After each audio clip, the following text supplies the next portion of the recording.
Wah, syukur.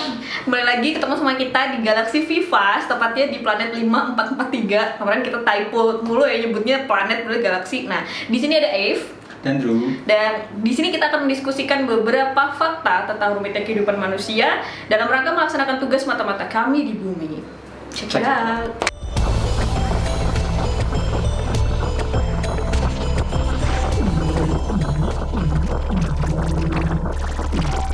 Episode kali ini kita akan membahas tentang alis.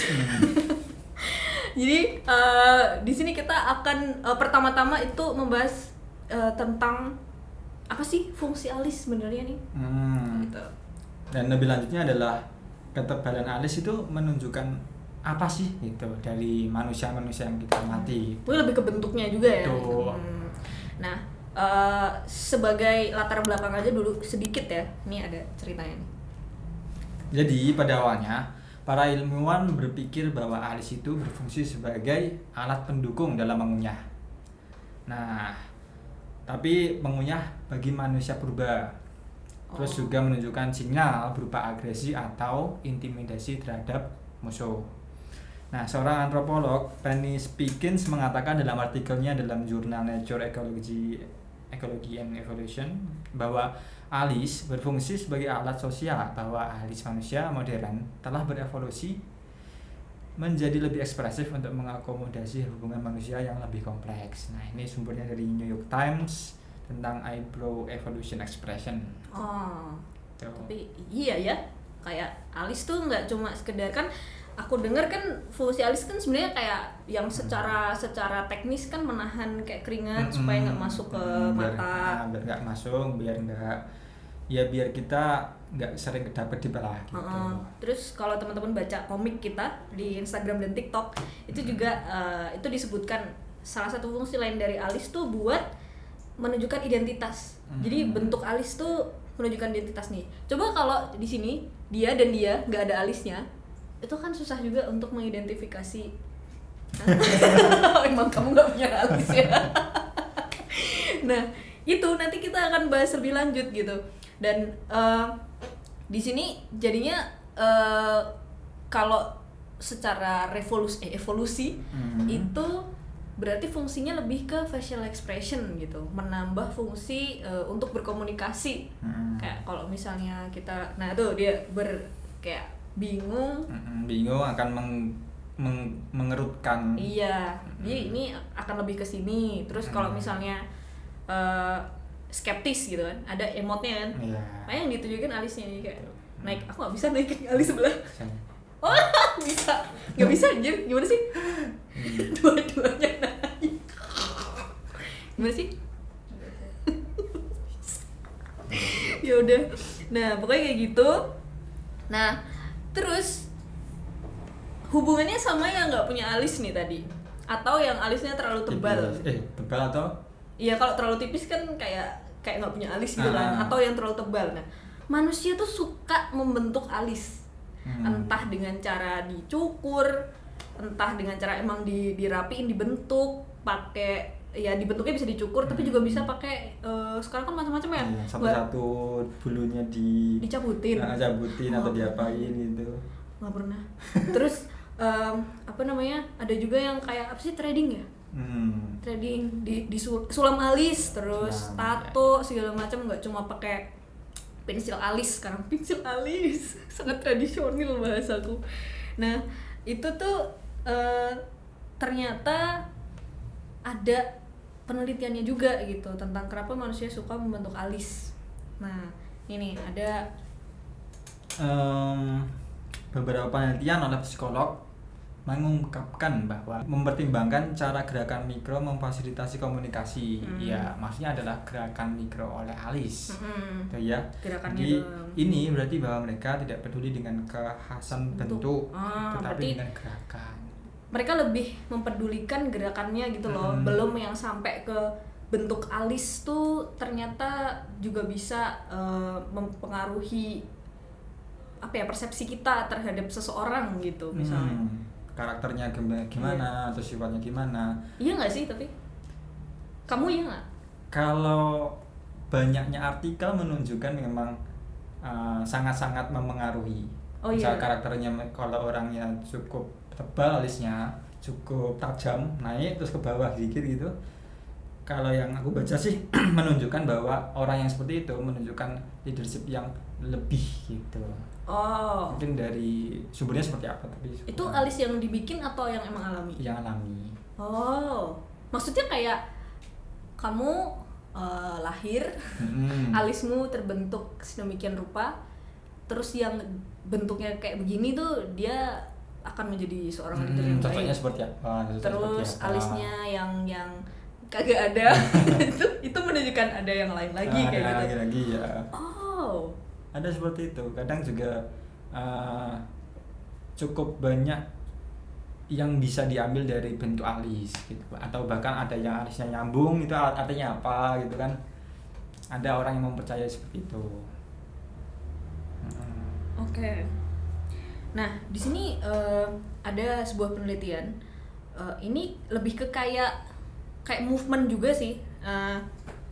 Namanya adalah Brews and Bros. Itu kayaknya kemarin aku lihat di artikel itu tuh ada Instagramnya, ada Twitternya, terus juga ada WordPress-nya gitu.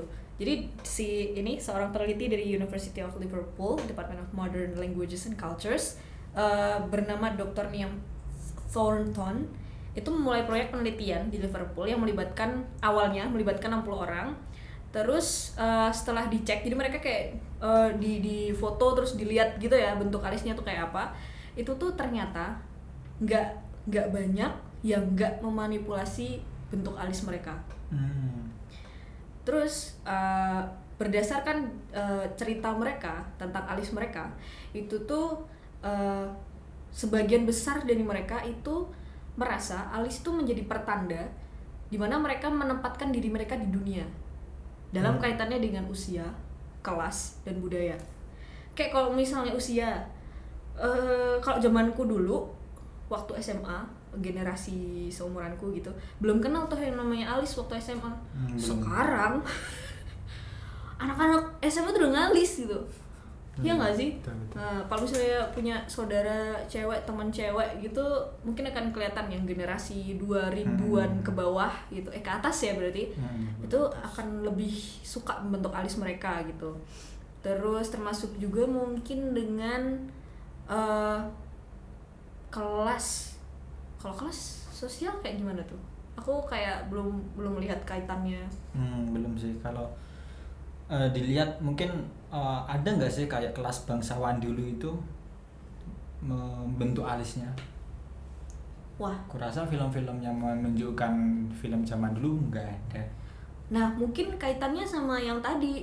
Soalnya penelitian tuh belum begitu mengarah ke Alis ya. bentuk alis. Mereka lebih ke pergerakannya gitu, gerakan alisnya gitu. Terus juga termasuk dengan budaya yang melatar belakangi mereka. Kalau soal budaya nggak tahu ya. Yang lagi trending setahun 2 tahun terakhir adalah memotong alis. Hah? Set.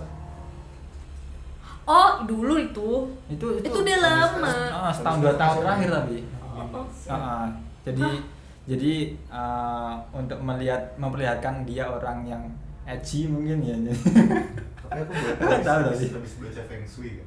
Alis itu juga ada Feng Shui-nya ternyata. Bentuk-bentuknya. Iya, jadi kalau alisnya itu Feng Shui-nya yang baik adalah alisnya tuh harus lebih panjang dari mata. Punyaku feng shui-nya gimana? Terus ada lagi, kalau alisnya itu harus dirapiin. Kalau dia tidak rapi atau berantakan itu cenderung kelihatan mudah tersinggung dan pemarah. Wow. Feng Shui. Feng Shui. Kirain Feng Shui soal ruangan doang. Feng Shui wajah juga ada. Aku baru tahu. Nah, tapi ini juga menarik soalnya kayak soal style alis nih. Terutama si cewek ya. Kalau misalnya teman-teman suka nonton film dari zaman Marilyn Monroe. Oh, oke. Itu alisnya tuh bener-bener yang kayak cuma segaris doang ya gak sih? Terus 90-an, 2000-an kalau teman-teman suka nonton yang kayak 10 Things I Hear About You, terus film-film yang segitu-segitulah, zaman-zaman segitu. Itu alisnya juga segaris tapi nggak segaris si Marilyn Monroe. Lebih lebih tebelan dikit gitu. 2010 ke sini makin tebel lagi. Betul. Aku pernah tuh ngomongin ke temanku tuh dulu pas di mana ya, di Malaysia, lihat orang dia suka sama cewek di sana gitu. Aku ngomongin, jangan suka sama dia, alisnya digambar. Emang kenapa? Enggak, soalnya gambarnya terlalu tebal gitu. Sampai gitu. soalnya zaman itu 5 tahunan yang lalu itu alis cukup tebal tuh belum trending seperti sekarang iya, gitu. iya. Jadi ada judging bahwa kok aneh gitu. Tapi makin kesini sekarang alisnya tuh yang sekarang kayaknya lebih disukai sama cewek-cewek. Aku ngeliat dari MUA gitu ya. Itu tuh yang itu alis yang alis tapi nggak kelihatan kayak ngalis. Ada gradasi. Iya, kayak dia tuh. Yang sininya kayak ada kelihatan gradasinya gitu. Bentar, aku jadi mikir. Kalau dulu kan sempat ikut teater ya. Kan ada make up gitu-gitu. Mungkin hubungannya lebih ke karakter juga. Kalau make up karakter yang orangnya tegas, penuh wibawa segala macam itu tuh, atau pemarah gitu, alisnya tuh selalu tebel. Sementara kalau yang lemah lembut, ini kayaknya masih berlaku juga di film-film zaman sekarang gitu. Kalau sinetron sih terutama kalau nonton, itu kalau orangnya lebih halus, Ikatan Cinta, siapa tokoh utamanya aku lupa, Andin, alisnya nggak tebel karena dia protagonis. Apakah lantas bentuk alis itu tuh menunjukkan, merepresentasikan karakter sifat seseorang gitu? Iya. Seru juga ya. Tapi juga aku juga berpikir bahwa tebal dan tipisnya alis itu kan sebenarnya difaktorkan oleh kadar testosteron. Itu yang alami dong. Yang alami ya. Tadi alami. aku ngomongin yang dibentuk nih. Kayak sekarang itu yang alami nih, yang alami. Jadi kalau semakin tebal berarti semakin tomboy atau semakin enggak feminis gitu. Enggak feminin maksudnya. Enggak feminin. Nah, iya salah. Diserang nanti kamu sama orang-orang feminis ya. Iya, jadi semakin maskulin gitu. Semakin maskulin kalau mungkin bukan jadi mungkin lagi. Mungkin bukan lebih maskulin tapi lebih bold karakternya. Kalau lebih tebal tuh lebih bold, lebih tegas gitu kali ya. Iya, betul. Wait. Ada kaitannya nggak tadi bold, feminin dan maskulin? Wait, jangan-jangan itu juga ada pergerakan dengan gerakan feminis yang belakangan tuh semakin besar gitu. Alis, tren alis semakin tebal. Tren alis semakin tebal, tren feminisme juga semakin tinggi. Wow. Mungkin, ada nggak sih kaitannya? Mungkin ini penelitian lebih lanjut bisa tuh. Kita di sini sebagai kompor aja, karena kita nggak berdasarkan penelitian gitu, asumsi doang. Mungkin ada korelasinya tapi bukan kausalitas. Tapi lebih ke, tapi kayak tadi ya, ini kan di penelitian yang tadi kan ada yang kayak setiap orang nih kayak punya alis tuh jadi penanda di mana mereka ingin menempatkan diri mereka di sosial. Kehidupan sosial. Kayak kalau misalnya aku pengen kelihatan lebih mature, lebih dewasa gitu, aku akan ngalis gitu. Biar kelihatan lebih tua. Nah, itu berarti tuh kayak orang membentuk alis itu tuh punya ada fungsinya, ada tujuan sosialnya gitu loh. Nggak cuma sekedar buat gegayaan aja sekarang gitu. Intensinya memang untuk menunjukkan ke halayak umum bagaimana dia ingin merepresentasikan dirinya di dunia gitu. Wow. Walaupun kalau kita melihat justifikasi orang-orang kan banyak yang menolak seperti itu. Aku membuat dandan, make up dan lain-lain itu karena aku ingin tampil sesuai dengan yang dia inginkan.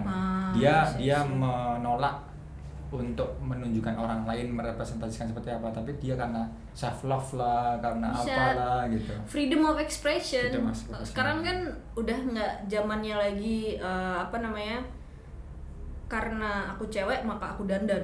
Nggak Tapi gitu lebih ke aku manusia, aku pengen diakui sebagai seorang individu dan aku ingin menunjukkan kepada dunia bahwa ini loh ekspresi diriku gitu. Iya. Anjay. Maksudnya ke situ, ranah-ranah yang sangat psikologis ya. Alis doang loh. Alis doang. Kita bahas alis doang guys. Iya. Jadi bisa merembet ke mana-mana gitu. Ya walaupun alis itu sebagai part dari bagian yang di make up oleh khalayak umum, walaupun mau wanita atau pria. Iya. Jadi- Ya kan idol-idol Korea gitu kan sekarang udah yang ya udah make upan gitu. Ya, jadi Nggak gradasinya semakin hilang gitu. Nggak cuma Jadi- Korea sih, kayak tapi mungkin bukan alis sih. Kalau teman-teman suka sama 5 Seconds of Summer. Look Hemmings itu tuh juga belakangan lebih belak-belakan kayak nunjukin nail art yang dia suka, dia pakai eyeshadow, terus pakai make up kayak art di sekitar mukanya. Jadi kayak sekarang tuh make up mungkin termasuk juga alis tuh udah nggak menunjukkan gender sisi lagi gitu. gendernya ya. Lebih ke ekspresi sebagai manusia gitu. Ini berdasarkan observasi kita aja ya, Drew ya.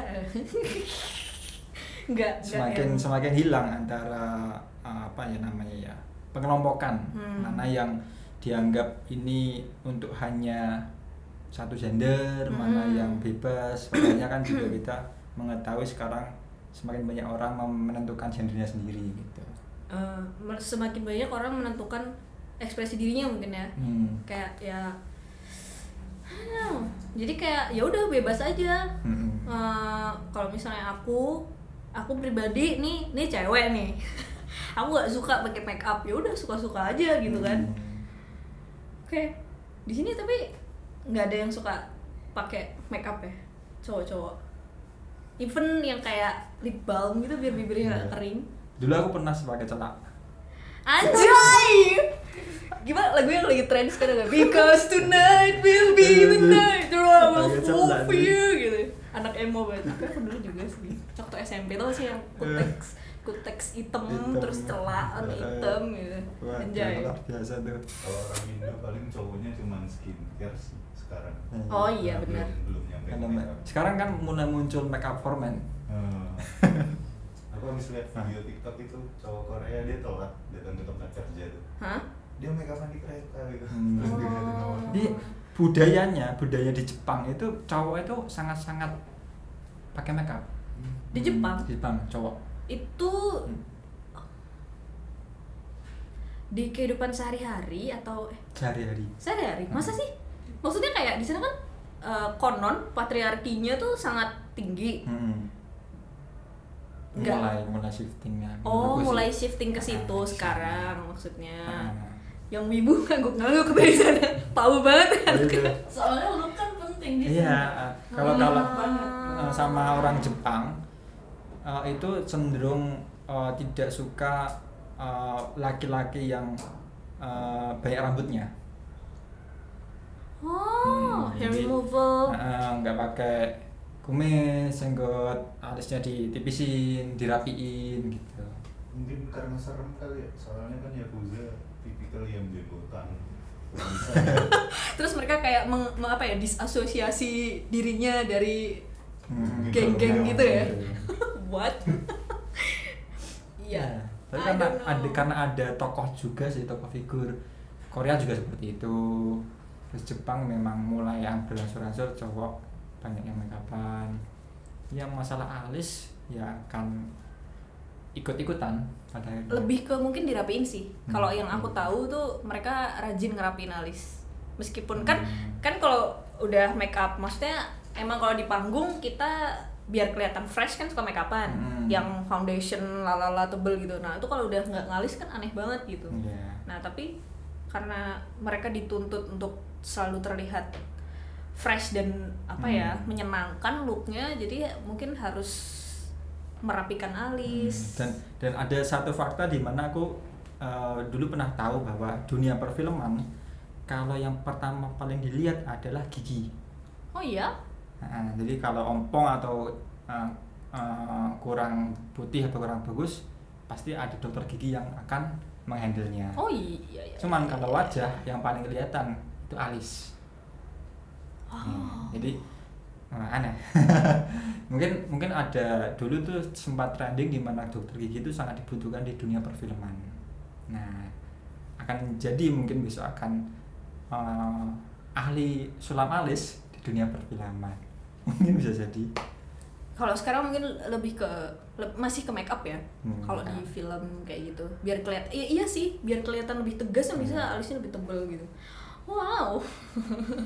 Ternyata banyak hal yang bisa kita gali cuma dari alis doang gitu. Alis guys, alis. Ini udah bisa disimpulkan gak sih? Kalau boleh diambil kesimpulan, seperti halnya seseorang itu pengen menampilkan dirinya di dunia, merepresentasikan dirinya di dunia lewat alisnya, itu juga pada akhirnya kita akan mempersepsi seseorang itu juga dari alis dia. Karena ternyata ini everyone has their own brow story to tell. Anjay. Bagus loh, aku bikin sendiri. Itu bahasan kita di episode kali ini. Kita akan bahas hal-hal menarik lainnya, dari hal yang sederhana tapi ternyata bisa jadi tidak sederhana, karena manusia itu suka dengan kerumitan. Dan kita akan mengobservasinya lebih lanjut. So, see you in the next episode. See you.